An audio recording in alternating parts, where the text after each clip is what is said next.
Welcome to Causing the Effect, a podcast focused on the exploration of your mind, body, and spirit. My man, Nathan Jones. How are you, brother? What's going on? I'm doing good, Scott. How are you? I'm good, man. Everybody, I'll let Nate explain. Is it okay to call you Nate? You go by Nate or Nathan? Yeah, just Nate. Yeah, Nate, my friend's cool. Nate. Author, historian, war veteran. I'm gonna let you give your rundown as we go, but tell me where we're talking. We've been talking about truth for the last 5-10 minutes here, and I was so captivated by it. I figured let's just turn it on. But what Nate was saying was he thinks he's hitting on something in academia that most people aren't. And I was curious what that was precisely, because I went to college, I got a couple degrees, I got an MBA and all this stuff, but from a teaching perspective, what does that look like? Well, yeah. So I mean, that's a really good that's a really good reshift of the conversation we were just having. So a lot of people don't know this, but the history discipline as a field spawned out of sociology. Right. So sociology is actually older than history is as an academic discipline. So the first historians were, by and large, sociologists now. And so, the first people that worked in this field were by nature interdisciplinarians, at least. They might have been multidisciplinarians. Somewhere along the way, academia, I think, to its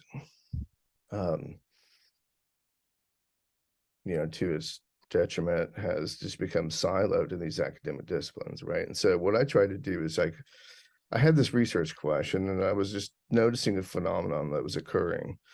And I couldn't get my mind off of the fact that there just had to be something to it. If I was just seeing the same phenomenon in it. So I work as the director of the General Patton Museum at Fort Knox, right? So I started there as just a curator. And one of the things that I've always tried to do is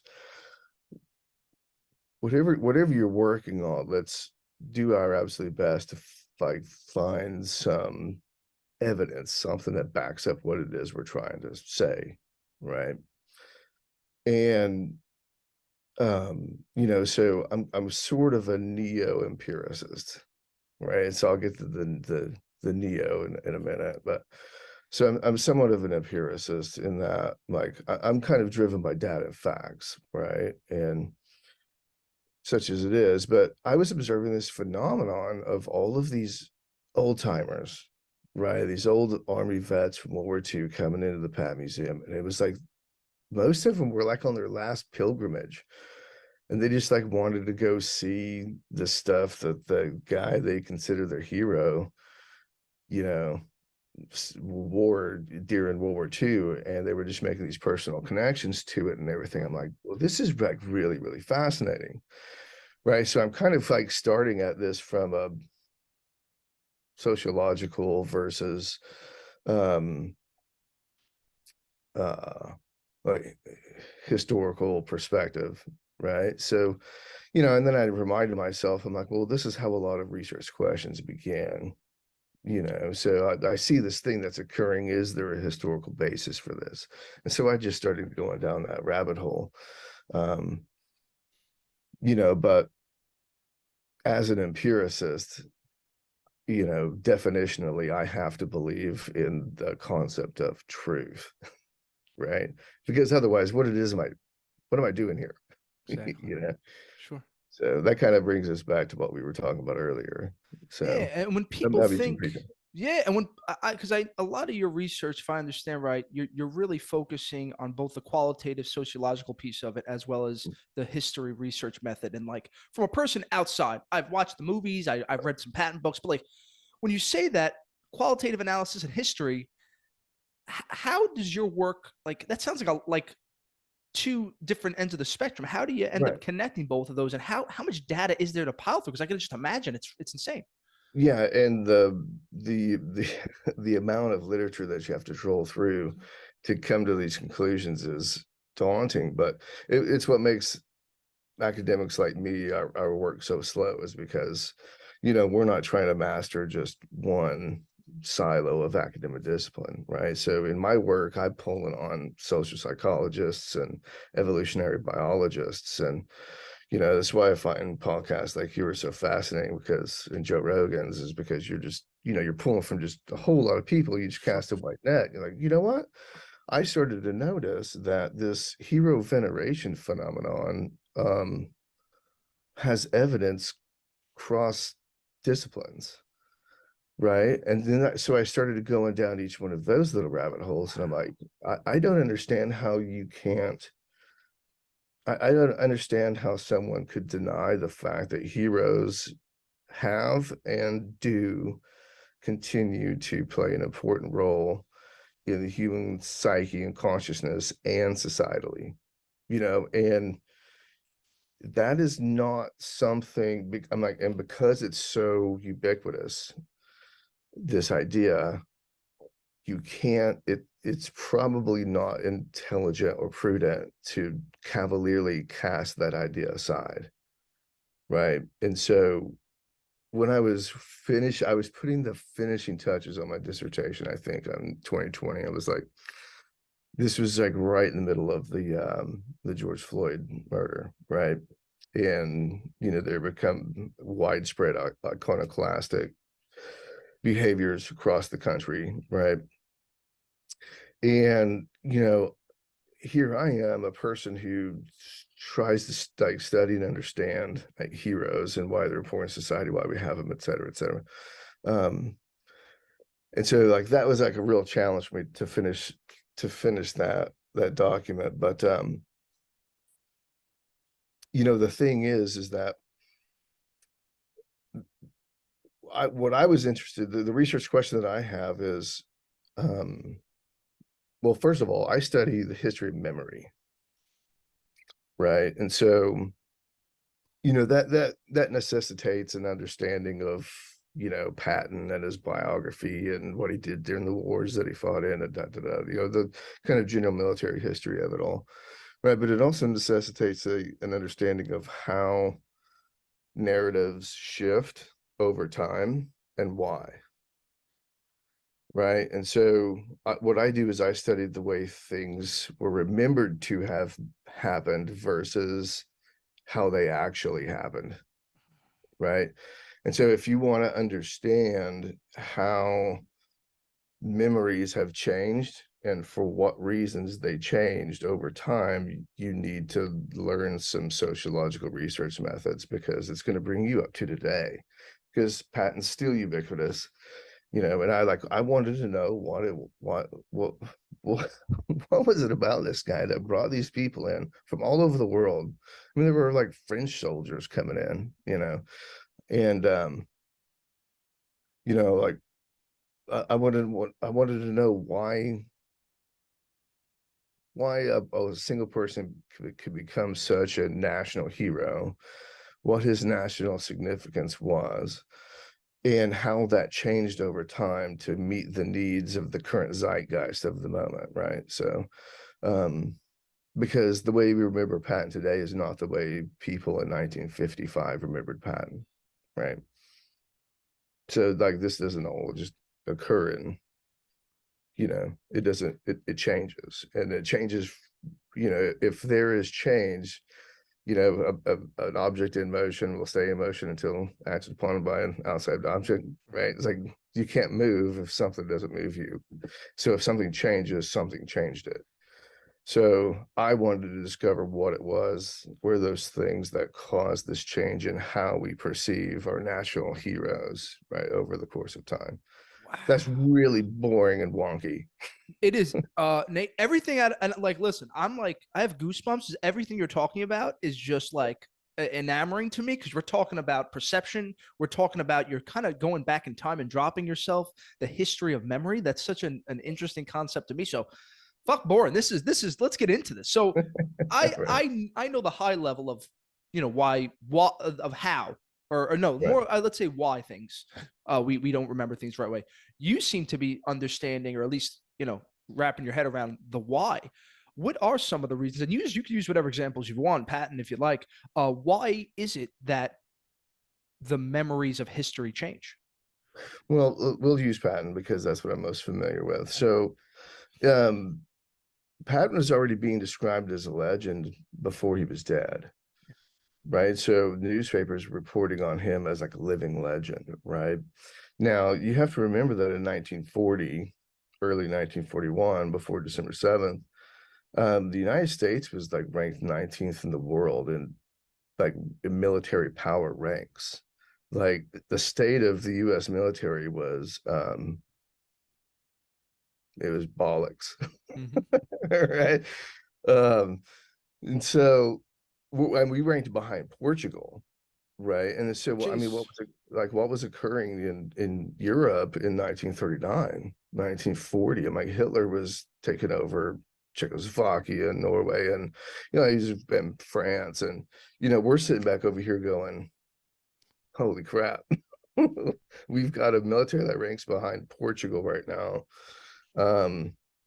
And we remember what Germany did, like with the Zimmermann telegram and the last war that we fought against Germany. So it's like, we might need to start getting ready for something, right? So, we created before we started the war, we had these maneuvers, these large scale tactical and strategic maneuvers down in the South, American South, and the most famous of them were the Louisiana maneuvers of 41, the Carolina maneuvers, and the Tennessee maneuvers, right? So these were like Corps and Army level massive mobilizations, and they're just fighting war games down here all over the South, right?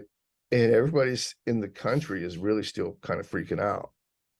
Right. Now, there is still an isolationist segment of the population. So the kind of isolation, like there was no general 100% consensus in early 1941 that the US should be in World War II. It was kind of 50-50, right? Mhm. It Mhm. wasn't until we were attacked at Pearl Harbor that everyone decided to jump on board, right? And so, um, anyway, the maneuvers were exposing a lot of weaknesses that we had. Like soldiers were training with like pretending that broom handles were rifles, and they didn't have ammunition to fire. We didn't have proper equipment. I mean, it was so bad they didn't even have proper uniforms for them to wear. So they issued them these like blue denim uniforms, that looked like prison inmate type stuff. And they're down in like Louisiana wearing jean jacket and jean pants, in the summer. Not cool. That's crazy. But anyway, so America was nervous. We had some anxiety issues, the Mhm. whole society. And out of nowhere comes this freaking swashbuckling, pistol carrying, revolver, cowboy looking dude, right? And he's just kicking everyone's ass, right? And so the media picks up on it and was like, oh, dude, this guy might be able to be a bit of sunshine, you know? And so they started writing articles about him, and it just started escalating throughout the war. So what I argue is we created the hero that Patton became, right? It's like we created him first in our minds. And so because Americans needed a hero at that moment, right? And I'm like, there wasn't anything particularly spectacular about him on an individual level, other than the fact that he was just driven to succeed and would not accept failure for any reason at all. He was harder on himself than anyone that ever was on him. Um, but that was the only difference. And we needed a hero. He was there. He was colorful. He cursed like a sailor. He wore funny uniforms, and the media painted this big time picture of him, right?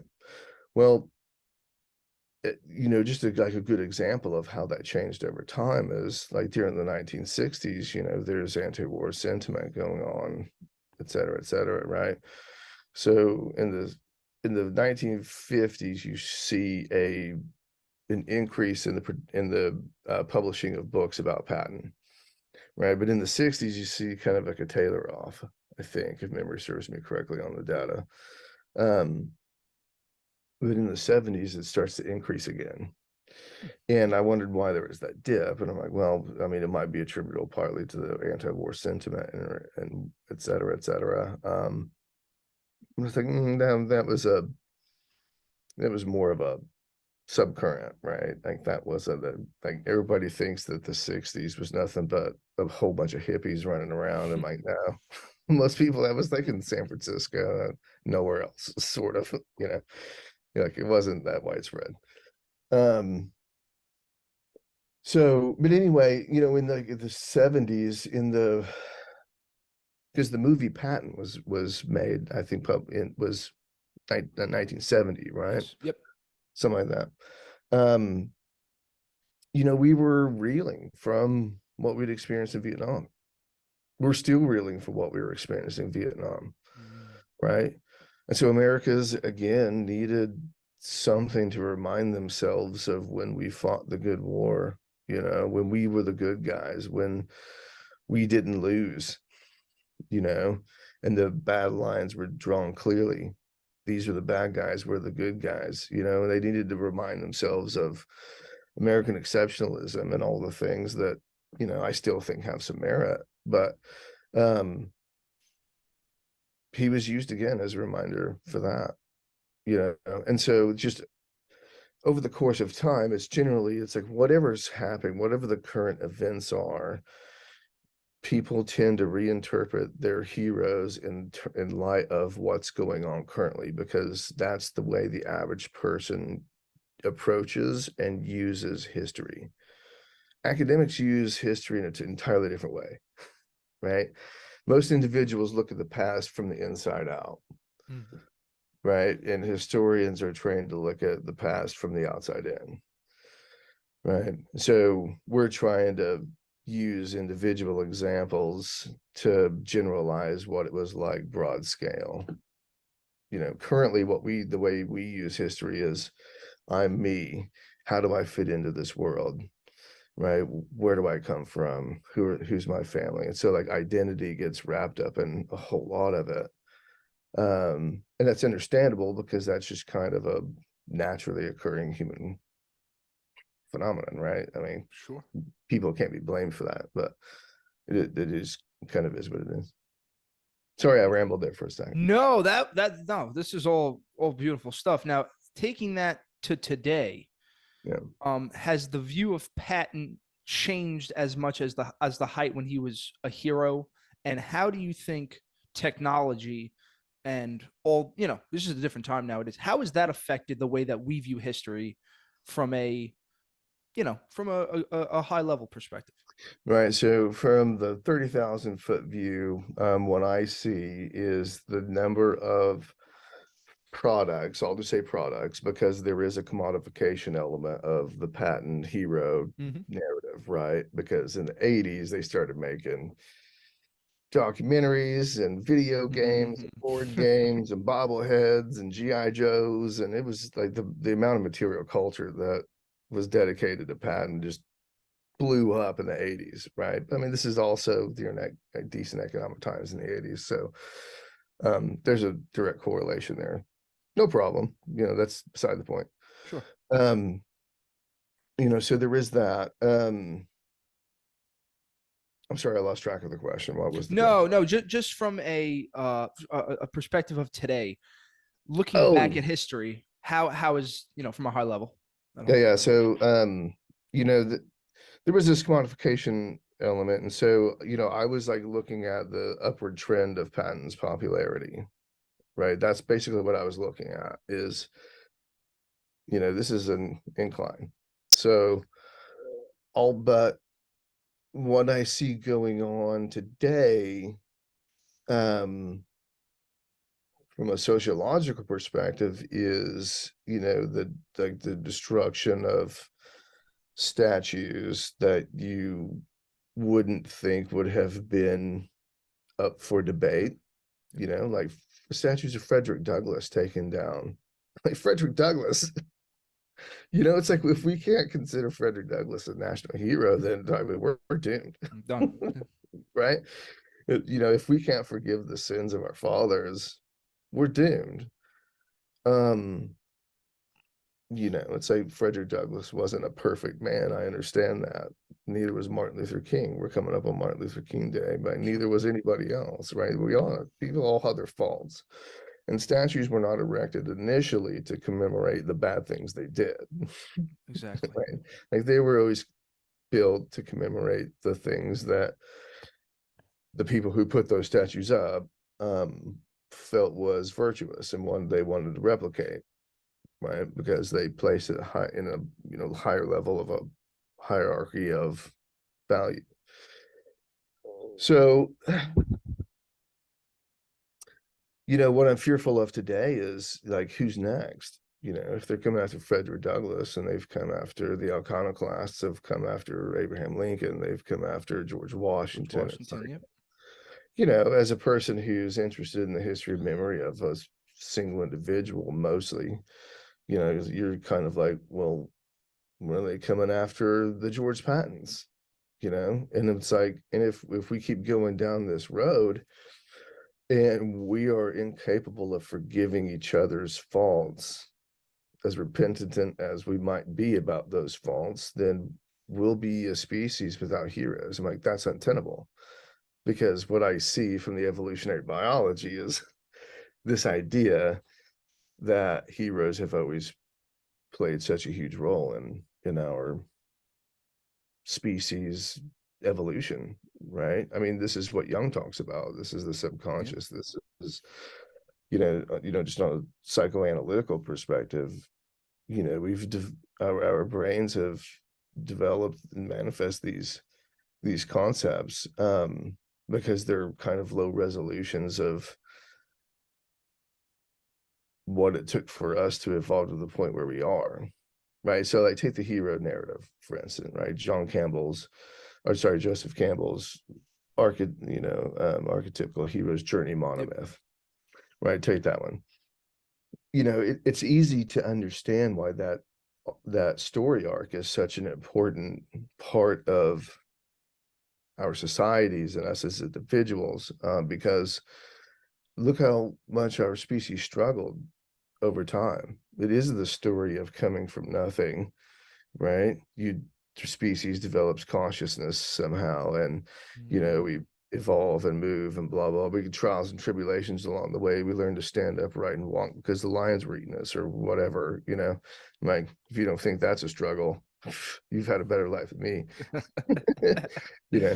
But it's like I see these kind of archetypes, as Carl Jung described them, as just kind of a means in which we've told these stories over and over to make sense of them. They're low resolution, distilled, symbolic messages about who we are and the things that we need to remember, right? We embed those, we encode that as meaning in the stories that we tell. And and it's, I think that we take for granted the thing that we as historians have forgotten is that those stories, those archetypes are embedded over and repeated over and over across generations for a reason, right? Mm-hmm. Right. And I suspect that reason might be, if you don't remember these things that we've learned along the way as a species, it could be catastrophic for you, right? Otherwise, why would our species, if you subscribe to, the evolutionary theory, then like, why would our species forget the things that allow us to forget the things that got us to that point? It doesn't make sense, right? So for me, it's like stories are the same thing, right? Like, we need to remember these things for some reason because we always have, right? Yeah, and I love that you're looking at all of this from a not only a cultural standpoint, but from like a Homo sapien standpoint. Like the hero's journey is embedded in us when you go.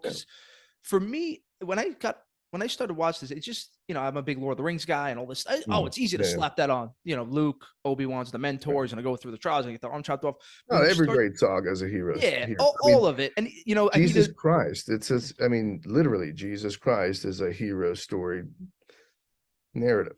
So it's all the same. It's all in the same vein. Yeah. It's why it resonates with so many people, because we know fundamentally it to be true. We can accept this as an axiom, right? And what I've tried to demonstrate with my research is, hey, it's not just me noticing this from a historical perspective. It's me also noticing across the board, like everybody seems to kind of agree with what I'm saying here. So I'm like, hey guys, it's like, maybe we shouldn't be running around tearing Frederick Douglass statues down. I'm just saying, maybe we should at least think about this, talk about it or something, and so that's where my kind of sense of urgency comes from. But at the end of the day, I'm just trying to make sense of everything like everybody else is, and that's what scares me is just, there's just, not your generation. I'm 32, and I would say I was in the cusp of that half growing up without tech, and then you're in it. But the generation underneath me, and just some people, it's this lack of wanting to look at, how you said, the objective truth before we were talking, and taking responsibility, being able to bear a burden of what does a responsible adult look like in today's day and age. And I do think the hero's journey is a part of that. And the first step of that is the call to adventure. No, adventure, call to whatever that your calling may be, and being willing to go through the challenges and temptations and really hitting the abyss. Right. Have your transformation and atonement, and to have that full come around is what scares me. Think about it this way, right? Like, all right, we come from a culture and society that's heavily influenced by the Judeo-Christian perspective, right? It's undeniable. So, when I was talking about why our stories repeated over time, because oral tradition started before written tradition, right? And so most of the first story, well, the very first story we have written documentation of was an oral tradition. Yes. It was just written down. That's the Epic of Gilgamesh, right? So, like, it stands to reason to me that most of our other earlier documents would be the same thing. So you had oral tradition. They tell these stories to each other over and over and over. And then we develop writing, right? Well, modern Homo sapiens are about 50,000 to 100,000 years old, right? We've only been, like, the ability to write widely 500 years generously. It's like the dissemination of information via the written word that's yesterday compared to, how long it took us to get to this point. And so we had to pass on this wisdom somehow. Otherwise, our species wouldn't be here. We would have died, all of us, right? There would be no Homo sapiens.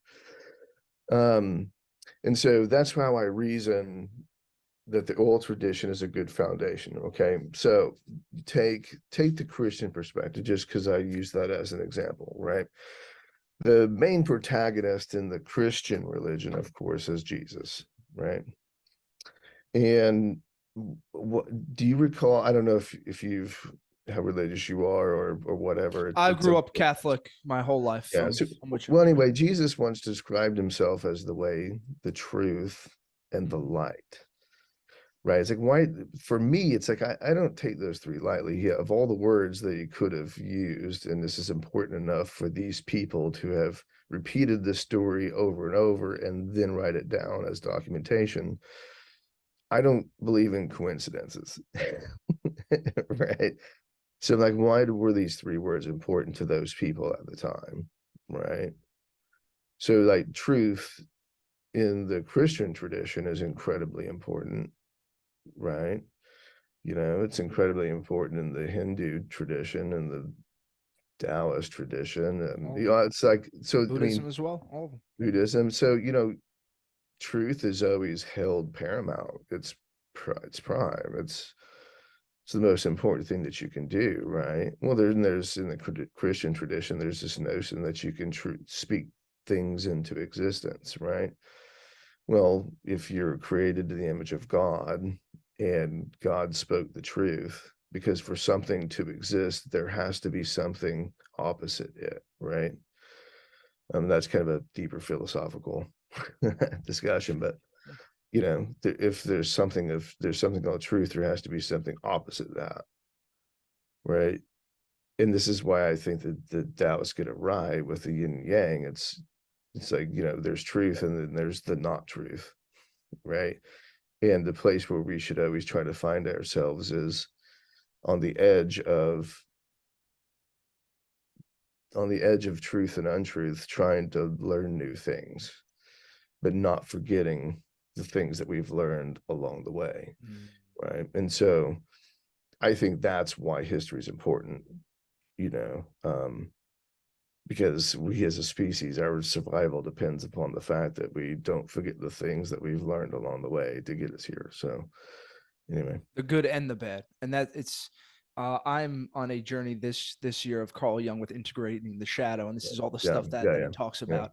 Is you have to be able to the middle way. You can go Buddhism, middle way. This is all the same. Like, this is exactly what you're talking about from a high level. It's all getting us to the same point of you have to be able to look at the good, but understand, like how you said, that black implies white, the yin implies the yang. Well, Everything has a counterbalance. That's just the way it works. Yeah, and if you're a person who needs to define what God is, I'm like, that's as good as definition as any. Truth.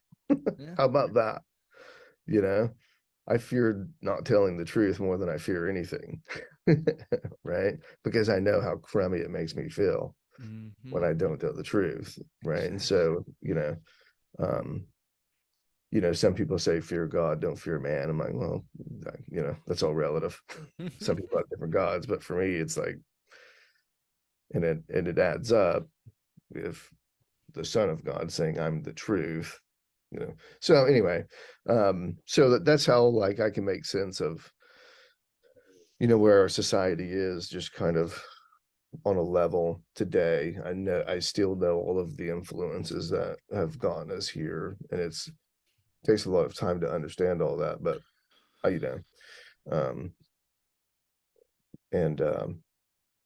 but anyway, it's an interesting thing, and there's not a whole lot of us who kind of focus in on this. This first book I'm going to have coming out, hopefully this year. I was really surprised and taken aback by how well it was received by the peer reviewers, especially for my first attempt at a full book manuscript, right? And there was a lot of things that I had included in it that I was kind of like concerned about, but because I understand the state of academia today. But they were very receptive to what I had to say, and I was like, what, maybe the case that I can make is just so insurmountable that it's undeniable, and even the naysayers have to include it in the conversation at least. So what is it about? What's the book about, Nate? So it's about Patton. It's about the history of the memory of Patton. So all the things that I kind of talked about here, I spelled out in a lot of detail in the book. I talk about Patton's influence on the Army, because that's very distinct, and kind of bring it all the way up to today. So I start like right before World War II, and I discuss the evolution of the memory of Patton over time. Who were the actors? What were the motivations? What had changed in society? How people felt about him. Like one of my favorite parts of doing the research was I went to the Library of Congress and read all of his fan mail. Yeah, that must have been awesome. Yeah, what general has fan mail? Yeah, like, name me a general today who has fan mail. Even doing the like the research to when you were coming on, like even the like, I'm not a historical guy by any means, but I've dabbled, and it's like you have this distinctive image of this man with his ivory gripped, engraved, silver plated, Colt action, single army 45. I'm like, yo, this dude's the man. Like, it's cool. It's cool. Yeah, it's pretty dope, right? So, but that's the thing, is like that was all facade. you know. I mean, what was really true about the guy is he was kind of introverted. He was multi-layered onion, this guy.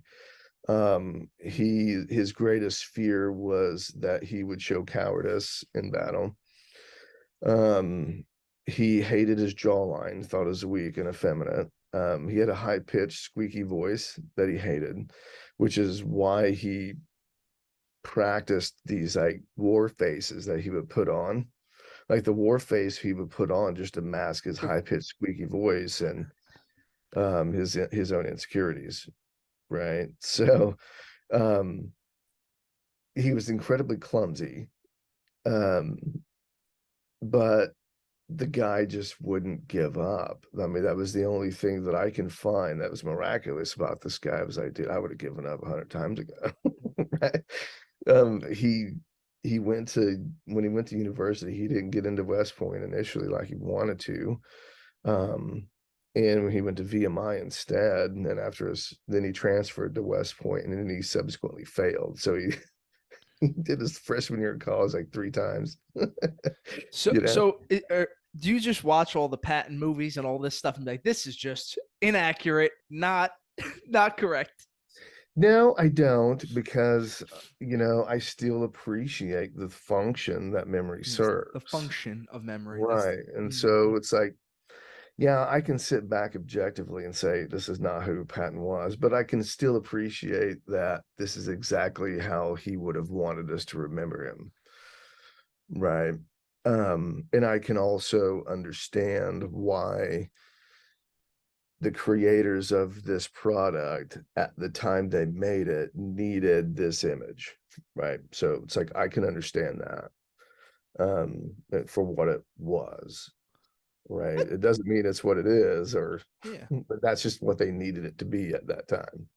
But I think during even today's time, that's such an interesting tool to have in your tool belt, to be able to look at things objectively and say, this is what actually happened. But I can perceive it of why it is the way that people are viewing it, at least. Well, that's how I conceptualize understanding, I mean, there's always, my wife will tell you, I always, one of my mantras is the truth's always in the middle somewhere, and so it's like we all have our perspectives, but without data, you're just another guy with an opinion, Sure, and so I can, proselytize all day long, but the hard part with studies like these are trying to prove it somehow empirically. And so like one of the things I did was look at this fan mail. I'm like, dude, these like, and I added it up. I tallied it, right? How much was there? Oh, hundreds and hundreds, at least 4 Collinger boxes at the Library of Congress, just of fan mail, right? And there was a publication in the late 40s, early 50s by one of his staff officers that discussed having to count out the fan mail pro and con, and he tallied it up, and I just like, I want to go double check this. So I went and I tallied it. I'm like, because I don't believe this. It's crazy. But it was accurate. I was like, holy cow, he wasn't lying. And even more importantly, Patton didn't throw away the con letters, because he would get letters like you're a-hole and you shouldn't slap soldiers because there was those 2 incidences in Sicily where he slapped those 2 soldiers, right? And so like he got a lot of flack for that, right? Got fired, in fact, but he kept it, all of it. It's like if I was really a narcissist trying to frame the future perspectives of my story, would I leave damaging evidence for future historians to write about? Like, no, that's not what a narcissist would do. So like, I think that he's unfairly treated by a lot of non-Patton fans for being this egotist. It's like, no, he was playing a part, because if you look at who he really was, kind of timid, shy, introvert, very cerebral, right? He was probably the Army's household scholar for his time. Well-read, very innovative, and not scared to take risks and chances, right? But he was a strict disciplinarian as well. And so people couldn't manage to get past the strict disciplinarian aspect of his personality and get to he's actually really kind of a nice guy who's really smart. you know, they just couldn't get past that. But he played the part for his soldiers. He was the martinet. He was the flashy guy. He always used, like, for instance, he always used football analogies when he was giving pep talks to his soldiers, right? Well, he was like third string at West Point on the football team, right? Never played a game. He was like the practice squad, wanted to be a football player, was too clumsy to do it, right? But he was a world-class fencer and steeplechase rider. He was the first American to be sent to the modern pentathlon in the 1912 Olympics.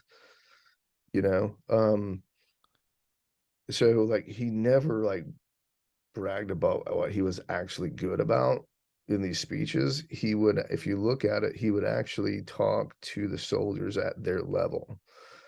So that's why they're just laced with curse words and all this stuff. And so people think, oh, Patton was coarse and crass. I'm like, no, he was just trying to speak the soldiers' language. That was all, And when I would think when you're the general or your captain, your job is to get the maximum response from your troops and be able to you have to have that charisma or that, because it's so funny the way you describe him. It's like that this was the guy, because when I was reading, it was like he personified the offensive spirit, the ruthless drive, the victory for battle, all this stuff. He did all that too, right? But that's not all he was. It's not all it was. It was put on like that persona almost. Right. And so, the reductionists, if you're a reductionist and just try to reduce him to like, oh, he was the biggest badass in the war. Woo.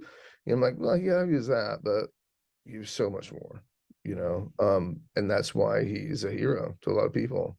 And as we move forward into the future, if having heroes is necessary and inescapable fact of human life, the one thing that we constantly do is reinterpret the meaning of our heroes, right? And so what I'm trying to do is,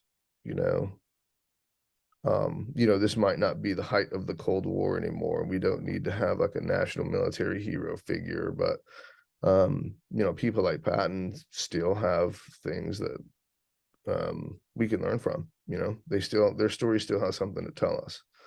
And we shouldn't so just cavalierly throw that away, because very often our survival depends on it. Absolutely. And we got me. I mean, I'd love to hear your thoughts on this. Like, I'm immersed with the hero's journey but in today's day and age, it seems that the younger kids or my generation, we're gravitating towards nonfiction, towards the Marvel, towards this whole thing. And that's the reason the superheroes exploded. What do you think is because like what I get is like 50 years from now, we're not going to be looking back like who's our Pat? Like if we look in 50 years from the future, is there going to be a changing of the guard of we're looking back to, because I feel like in the 40s, 50s during World War II, I'm sure people had real life heroes to look at. And I feel bad at myself. I'm like, all I want to do is see Luke Skywalker and Ahsoka show and watch some Captain America, like this wacky stuff. Is there something to be said about the fiction side of this? Yeah, I think so. I can only speak to it in slightly indirectly though. I could talk to some of the literature behind it. But the actual original field research that I've done on this very topic indicates that there is something that I call the transformative hero model. And basically it relies upon the presupposition that human beings are modelers of behavior, right? So this kind of leans on the evolutionary biology, right? The way that human beings learn is by watching other human beings and modeling those behaviors. Okay. And so in most instances, you're actually modeling how to walk or how to crawl, or, you're watching something else and seeing it, modeling it, and that's how you learn, right? In other ways, you're like mirroring or modeling the essence of something, right? So it's not like if a little boy is playing mommy, which I have a little boy, he's trying to discover what it means to be mom. And so he's going through this, he's 3 years old, he's going through this process where he's like playing mommy, right? I'm like, cool. He's just discovering what this concept means, but he's modeling an essence, right? He's not just walking behind doing exactly everything as his mom's doing. He's kind of gets the gist of it. Sure, right? sure. And so, if you've ever had kids, you can kind of see that in their behavior, right? So just observationally, that makes sense. And the literature kind of backs all that up too. So if you assume that we're all modelers, the people that we first encounter in our lives are usually family, close friends, right? So when we're kids, are usually our the first people that we're modeling ourselves after is those people, right? Then as we develop imaginations, that takes us into the world of fantasy, and kids, their heroes are fantastical figures, mostly because that's what they're exposed to, right? The cartoons, the books, the blah blah, et cetera, et cetera, et cetera. But as you like grow into adulthood, you start to recognize that there are other people who demonstrate attributes and characteristics that you value, and you kind of cherry pick and take from those as you go along. If you get into an organization that has institutional heroes like the Army, right? You have an institutional heroes like George Washington and George Patton, like then you can purposefully use this framework of hero veneration to assimilate or acculturate new members into your culture, right? It's like these are the characteristics that we value in this organization. Here are some people that demonstrated it.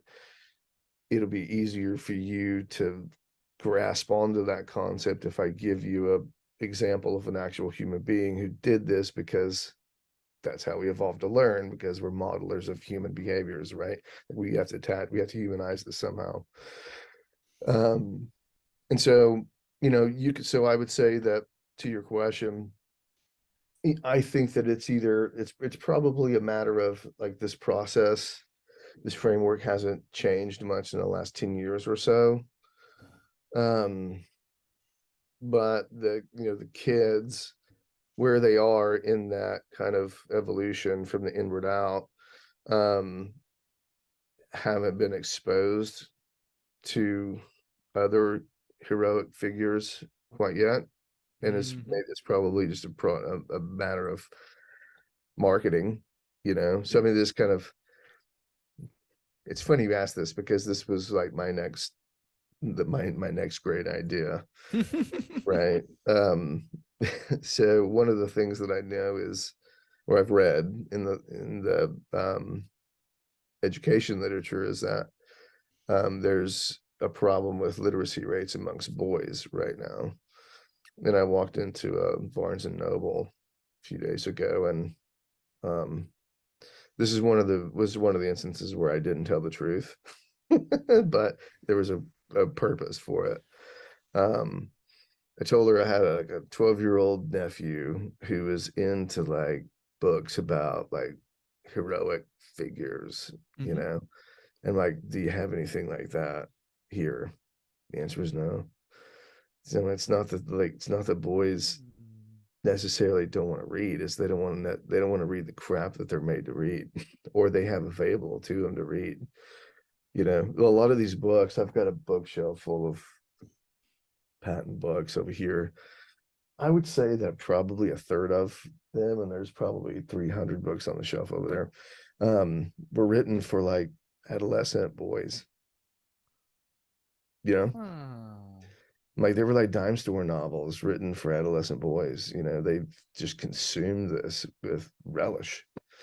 And there's nothing like that for boys today, and I'm like, why not tell the young men in our society about some of their like national military heroic figures, in a package that's modern and they can understand and is relevant to them.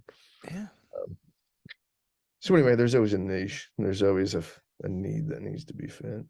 Yeah. No, and this is you're like the jumping off guy to get me into history now, because I'm sick of like being obsessed with these because I'm the only nonfiction reader in my family. I really read a lot of nonfiction. My family's like, what's wrong with you? We got to read this. I'm like, listen, Yeah. I enjoy understanding the basis of theorizing about the hero mythology, in the sense of like Mm-hmm. I always think about, and you probably think about this, like the Greek myths, when the Greeks were growing up, like what is our myth of today? Tolkien made Lord of the Rings, so it would be kind of the mythology of England, and I don't want the mythology of America to be like fucking Captain America. I love these guys, but like this shouldn't be it. And I understand myths are expressions of the imagination shaped by the archetypical Right. dynamics of the psyche.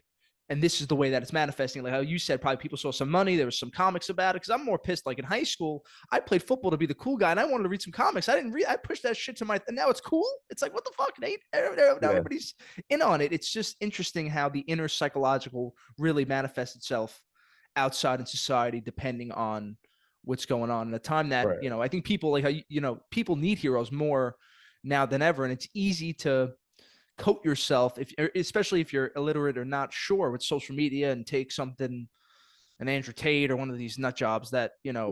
just talk about some bullshit. Well, one of the things that I've found in the research that I've done is that this is no surprise, is that younger people today have a heightened sense of skepticism against institutions of authority, right? And so if you purposefully hide or wash over some of the um, warts that all these stories carry, then they're going to trust those domineering narratives even less, right? And so I think that a lot of these kids might actually be more willing to suspend all disbelief and watch a superhero movie than they would be to just suspend some belief and watch like a cool action-packed history documentary geared towards kids, because they're, it's like, tell me the whole truth. If you're not going to tell me the whole truth, then just make the whole shit up. I don't care. So, there might be an instance of that going on. But here's one of the things that I know too to be true is that a lot of these figures' stories are so outlandish, like you can't make it up if you tried, right? It's like, dude, if you just aren't scared about trusting younger people to discern the good parts of the story versus the bad parts of the story, and all you're going to try to do is just give this totally whitewashed version of the past, then like you're not doing anybody any favors.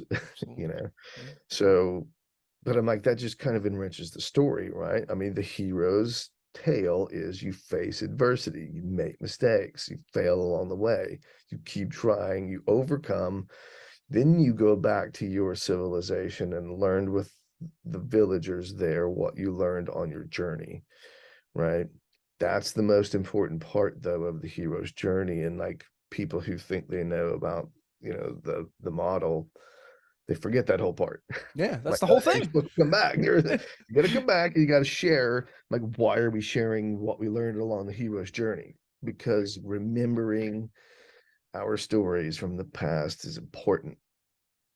It's part of the hero's journey monomyth, right? That's the whole point. Nate, you just rocked it, man.